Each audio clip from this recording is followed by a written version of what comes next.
नमस्कार, मैं doctor Meenakshi Verma, MD obstetrics and gynaecology, your friend, philosopher and guide. जैसे कि हमारी सीरीज चल रही थी, अभी तक हम मंथ वाइज बताते रहे हैं आपको कि हर महीने में कि प्रेगनेंसी में क्या चेंजेस हैं और आपको उसके बारे में क्या। आज का टॉपिक है प्रेगनेंसी का छठा महीना। प्रेगनेंसी के छठे महीने का शुरू हो गया है और आप इस महीने में ऑब्वियसली प्रेग्नेंट दिखते हैं। काफ़ी आपका जो बेबी बम्प है वो दिखने लगता है और दूसरों को भी समझ में आने लगता है कि दिस प्रेगनेंसी। इस ड्यूरेशन में अगर आपको कहीं ट्रैवल करना है तो आप जा सकते हैं। It is safe during this. अगर आपको कभी और किसी चीज़ से की वजह से ऑपरेशन करवाना पड़े, बाई चांस कोई ओवेरियन सिस्ट है या कोई और ऑपरेशन है, तो आप वो भी इजीली और सेफली करवा सकते हैं। चलिए जानते हैं कि इसमें महिला में और बच्चे में क्या क्या चेंजेस आते हैं। बच्चे की जो ग्रोथ है वो काफ़ी वेट गेन बड़ा रैपिडली होने लगता है और इस मंथ में जो वेट है वो करीब 600 से 900 ग्राम के बीच में आपको मिलता है और हाइट है अराउंड 28 टू 35 सेंटीमीटर्स। बच्चे की उंगलियां, हाथ ये सब डेवलप होने लगते हैं और उसकी सुनने की क्षमता डेवलप होने लगती है। बच्चा बाहर की जो आवाज़ें हैं उनको रिस्पॉन्ड करता है। आप अपनी बहुत फेमस कहानी है महाभारत की, जिसमें अभिमन्यु को चक्रव्यूह के बारे में उसके अपने गर्भ में ही मालूम पड़ा था। तो वो बच्चे एक्चुअली वो सिर्फ कहानियाँ नहीं हैं, बच्चे एक्चुअली सुनना शुरू कर देते हैं and they absorb a lot of it. Specially माँ की जो आवाज़ है वो उसको बहुत अच्छे से पहचानने लगते हैं। उनकी टेस्ट बड्स भी डेवलप होने लगती हैं। वो स्वाद का भी जो है धीरे धीरे समझने लगते हैं।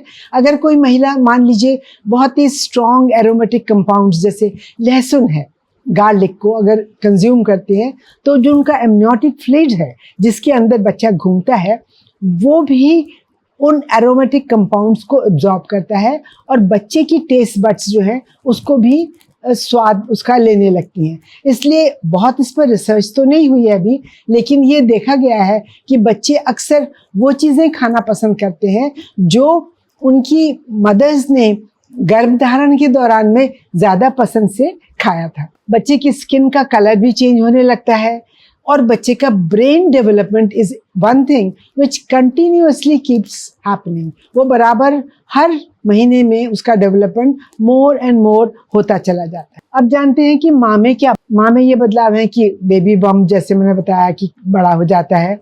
एक लीनिया नाइग्रा बोलते हैं, एक लाइन होती है, एक डार्क कलर की लाइन जो कि अम्ब्लाइकस जो नेवल है उससे लेके नाभि से लेके नीचे प्यूबिक सिम्फिस तक आती है। वो इस वक्त बहुत गहरी तो नहीं होती पर हल्की वो लाइन दिखनी शुरू हो जाती है। It's a sign of pregnancy because of a hormone.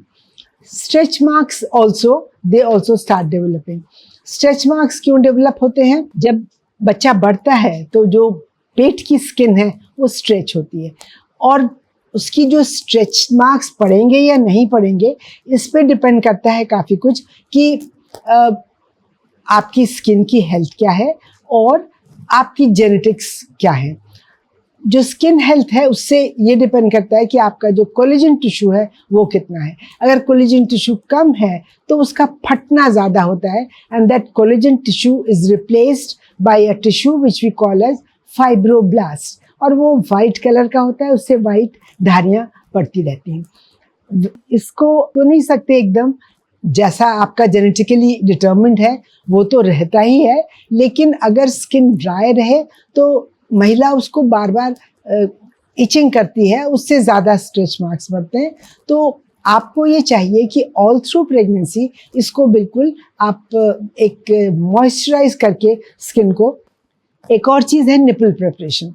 अक्सर देखा गया है कि डिलीवरी के बाद महिलाएं बच्चों को दूध पिलाने लगती हैं तो देखती हैं कि उनका निपल अंदर की तरफ है, रिट्रैक्टेड है और वो बच्चे को दूध नहीं पिला पा रही।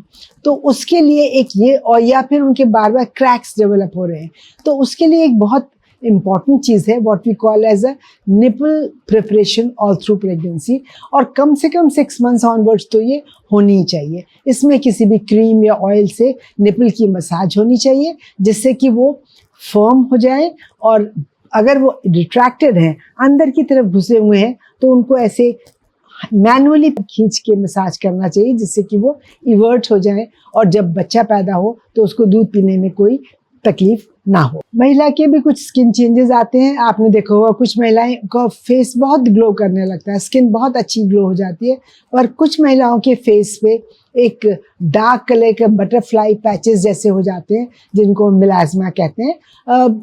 लेकिन उसके लिए इतना परेशान नहीं होना चाहिए। कई महिलाएं बहुत परेशान हो जाती हैं।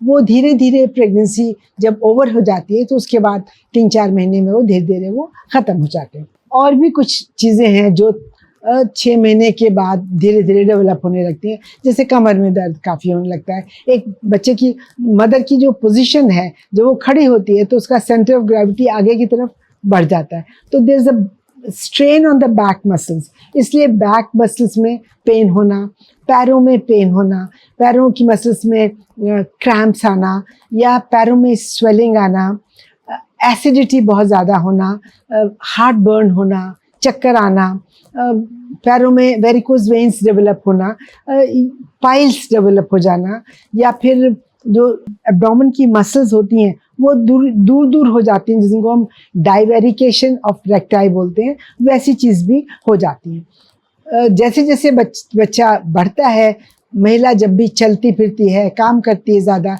तो उसको शॉर्टनेस ऑफ ब्रेथ या सांस फूलना जैसा, तो ये सब नॉर्मल सिम्टम्स हैं प्रेगनेंसी के, और उनको लेके कोई ज़्यादा परेशान होने की ज़रूरत नहीं है। पीरियड ऑफ वायबिलिटी क्या होता है, कब हम मानते हैं कि बच्चा जो है वो डिलीवरी हुई है, प्रीमेच्योर डिलीवरी, या वो अबॉर्शन हुआ है।